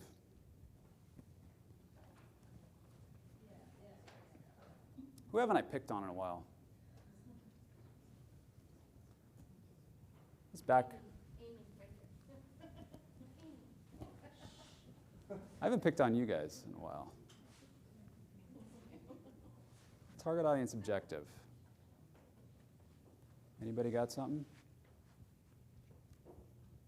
What's the intended change in target audience behavior? You guys have something? Intended change, or because I thought you said what they're currently doing now. Well, you need to understand what they're currently doing now so you can understand what change you'd like them to do. Okay, because I'm thinking like for one of my products is, Yeah, you mind using the mic just so everybody can hear? Yes, I love you. Yeah. We're targeting the youth who only use the product as a gift for the elderly. That's And what what's they're the doing. product? Ginseng. Okay. So we would want them to see it as a product for themselves. That's the objective. So an objective statement is, state your target audience. Youth. In the youths. Which country? Is there a particular country or area? China. So Chinese youth, and how do you define youth? What's a youth? Under 30. Youths under 30. So people under 30. I mean, I'm old, so sorry. People under 30 in China view ginseng as a gift for the elderly. Well, that's what they're doing now. You want them to have it for themselves, right? So the objective then would be for youths under 30 in China to consume ginseng for their own consumption. For their own health. For their own health, above and beyond giving it as a gift. There you go. That's an objective. Okay. I understand what you're trying to do now. Thank you. Just from that statement. An objective statement should be able to live on its own completely and honestly fully describe what your program is intending to accomplish. Because as an evaluator, I want to look at your objectives, and that should signal to me what I'm measuring. Because then I can go say, okay, well, who are, youths. In China, I'm going to go assess from them if they're actually doing this. I'll do a sample size of a survey and go out and interview people, or retail intercepts or something like that. And we're going to get to performance measures in a second. But that should signal what you're going to measure in order to understand success. Anybody else have another example? Yes. Do we have a mic?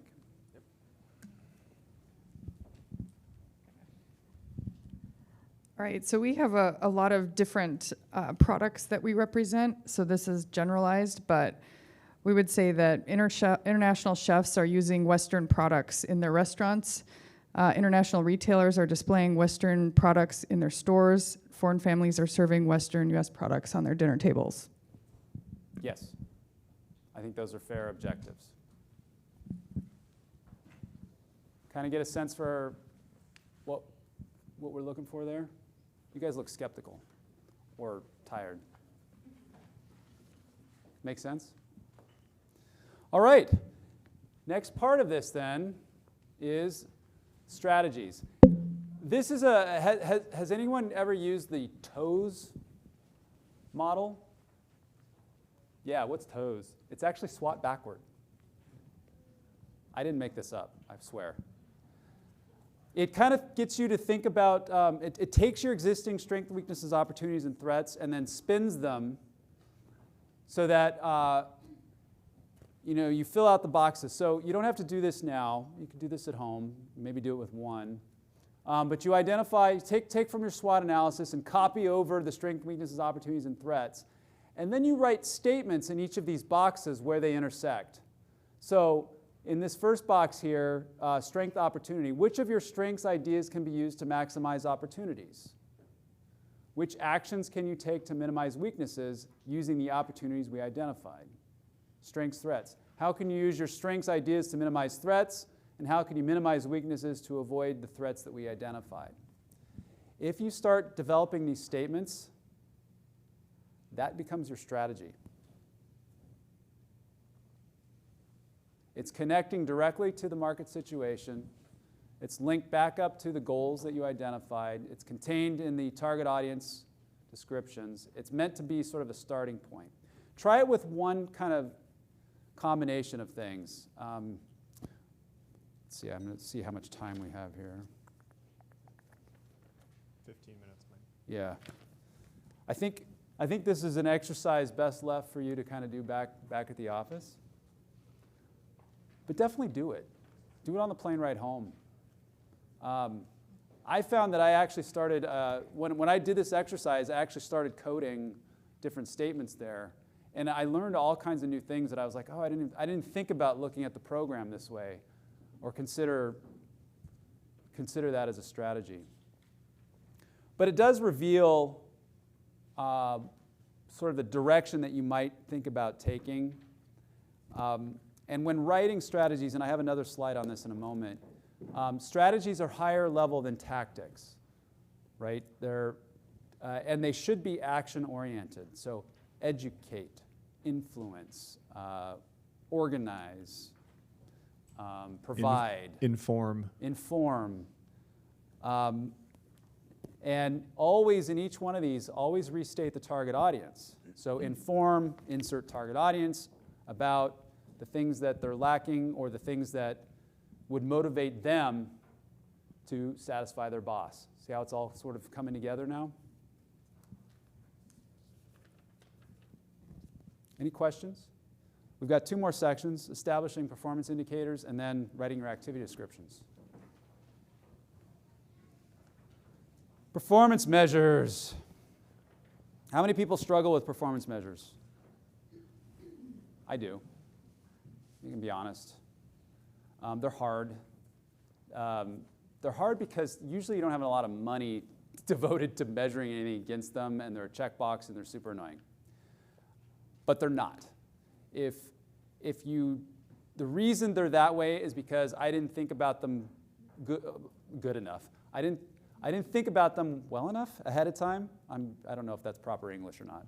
They need to be thought of in program design, and there needs to be a reason for them. And frankly, the performance measures, you can't talk about performance measures without talking about how you're going to collect the data against that. And you can't talk about how you're going to collect data against that without figuring out what activity is going to be part of that data collection mechanism.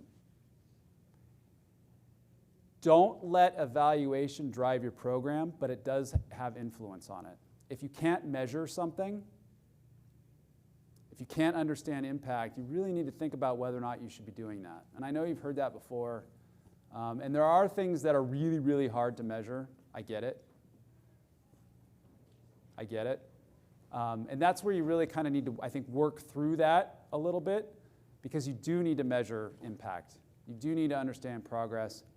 FAS requires it. And it's just good for your stakeholders to understand that. So, how will you determine progress in changing target audience behavior? So pick one of your target audiences and write a performance measure for them.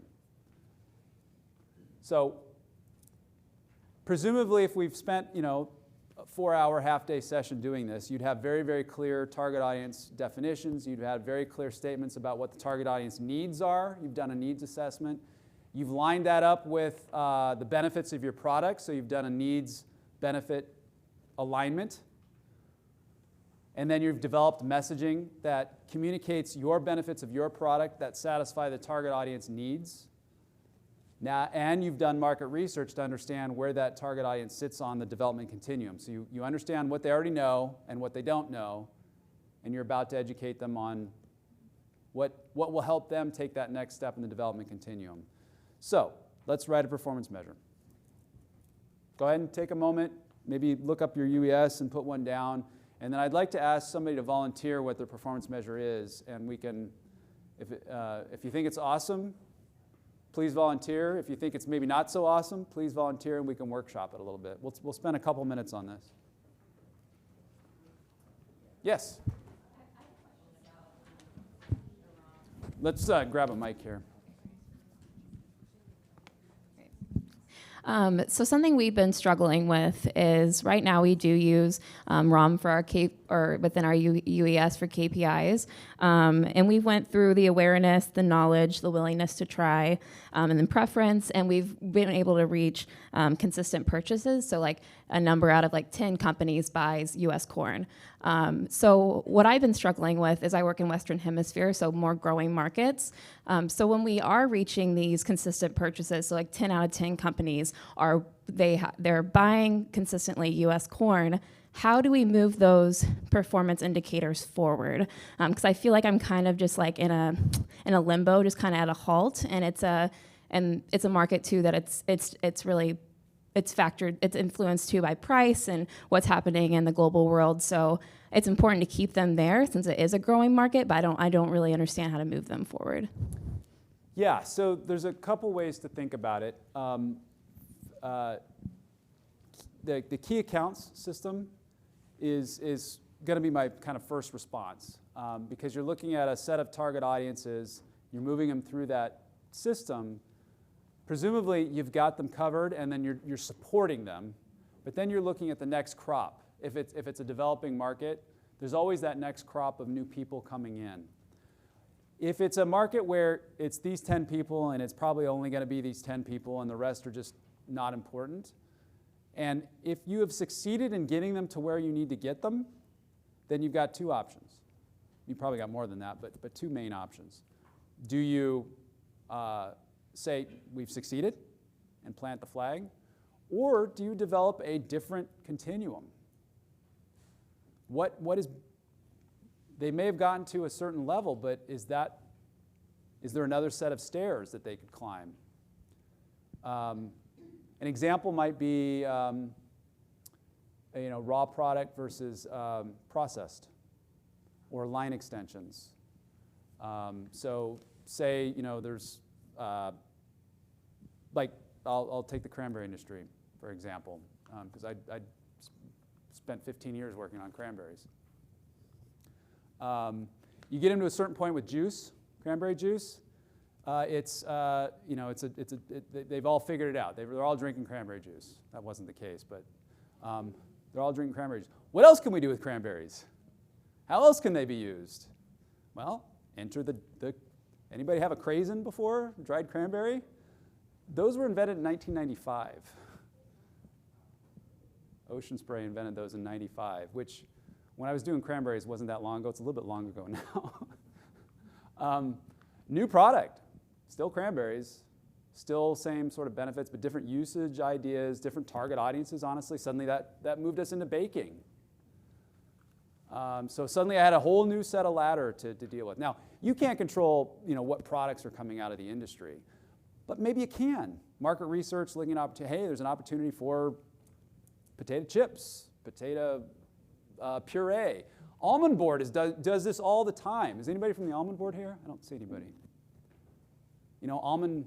Almonds now are almond flour, almond paste. Marzipan's been around forever, but almond milk. Almond milk, huge one.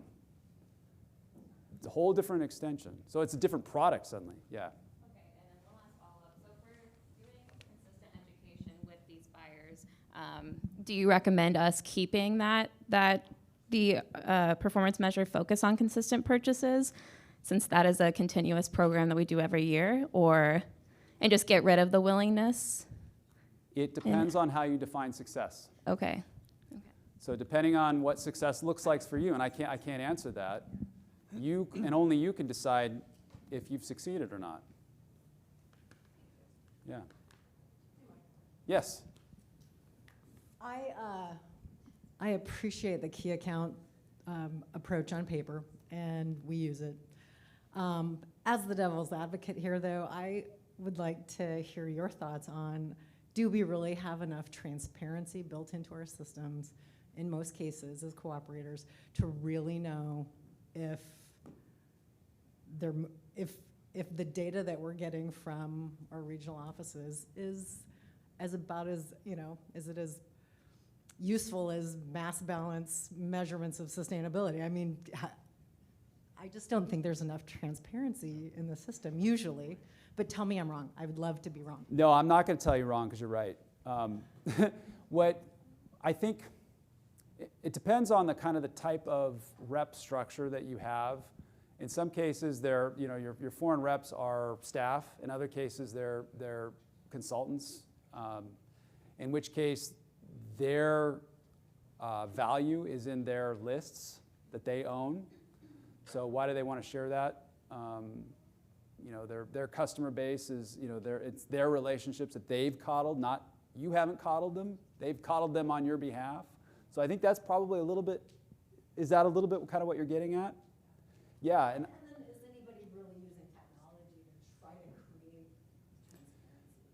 Yeah, so this is a key accounts is I think needs to be the area that we move into to be more effective, because it's more intentional, it's more relationship based, it's less shotgun and more rifle. And in that case, you're not wasting rounds. It also keeps your reps accountable. Yeah. I can agree more. I just think. How you do that? Yeah. I think with the funds that we have available, usually, unless you're in the soybean industry, to have the funding to really, put together a Salesforce type, that kind of. Yeah. Yeah, developing a CRM, you start, it requires a lot of work to do that, and especially for smaller groups, they don't have the resources. Yeah, it is a problem, for sure. Yes, sir. So on the concept of key accounts, so pea and lentil industry, so one of the things that we're trying to do is go beyond brokers. So, in established markets where existing businesses in the United States are dealing with retailers and supply chain within mature markets like Europe, that tends to lower risk. In other markets, say in Pakistan, most of the purchases are going through brokers who come out of the market as the market whims go up and down. But people still need to eat. So our next step is to go beyond the brokers and work within the supply chain rather than within the brokers. So does that relate to the key account concept? Absolutely. What key account means is that you've decided what specific subgroup within a larger population you're going to focus on. They could be, I use the example first off when I introduced it as, 20% of a population probably controls 80% of the sales. You could decide that you want to focus on, not on the 20%, but the rest, the small guys, because the big guys are already dealing with it. Totally up to you. It's how you prioritize the program. So you decide who your key accounts are. All right, we just have a couple more minutes, and I've kind of in my last final section of kind of where you put all of this all together and write up your activity description. Who, why, what, where, when. That's how you write an activity. And I've got a little bit of a rubric that kind of helps you go through that. If you answer these questions, the activity starts writing itself. So who's the specific target or targets you need to reach? Why these targets? Why are you seeking them? What do you want them to do? Where and when does this happen? And then you summarize the specific approach and the tactics you plan to employ. I didn't include this. You should take a picture of this, but it's in the deck, I guess, that you've got. If you fill out the questions in this chart, and it's the same questions I just asked you, the activity description writes itself. And using just this simple chart will help you actually be using the hierarchy of objectives, because it's requiring you to kind of think about things all along the way. And you can actually reflect your entire program in an Excel chart. I love Excel. You can write your UES in an Excel chart. Once you do that, it's real easy to kind of see what's happening and real easy to see where you might be missing something or not hitting something or something's not connected. Try if you can to get your program out of a Word doc and into lines and connections and things, because then once you do that, you'll realize real fast, 3/4 of my writing is just sort of fluffy fill and doesn't mean anything. I'm not suggesting that that's the case, but it's helpful in my own writing when I'm putting together the UES to do this. And when I'm stuck writing an exercise, here's the last slide. I start with this, and I literally just fill in the blanks, and the activity descriptions write themselves. So the purpose of this activity is for, you insert the target audience. 2, insert what the constraint is that you're working to address, and the intended specific behavior change that's needed to address this. We'll accomplish this activity by, list out your strategy and the specific tactics you want to employ, and then put in as much information about the time frame and the location and other bits of information. That, if you use this to write your activity description, it contains all of the elements in your hierarchy of objectives. And it ensures that you've done all the work ahead of time to make sure all of this lines up. One last complicated slide, which just shows, and you can't really read all that, but it's all the kind of the same questions that we've asked. It shows, it's the hierarchy of objectives, but it shows that it's cyclical. And that's the whole point of this, is that you're taking all of this work and planning, really thinking about the audiences, what they need, why you're doing what you're doing, how you're going to measure that, and it translates that into learning that then is going to affect, are you hitting the right targets? Are you doing the right programming? Are you putting the right, do you have the right strategy in place? That's evaluation. That's learning. And that's the whole point of ROM, is learning something from the work you're doing and then putting that into your program design for the next year. And along the way, you're learning something and you're transparent about it. FAS knows what's going on. your stakeholders know what's going on. It makes it a lot easier to see where the holes are. It's not meant to be like a report card. Remember that. It's meant to kind of help learn a process. That concludes our workshop today. QR code there is the same one that's on the back of your sheet. I'd encourage you, if you haven't done so, download the ROM guide so you have a copy. And if you want us to follow up with you, if you have any questions, feel free to reach out. We're happy to do so. But I want to thank you guys very much for attending today, and good luck with the rest of the conference. Thank you.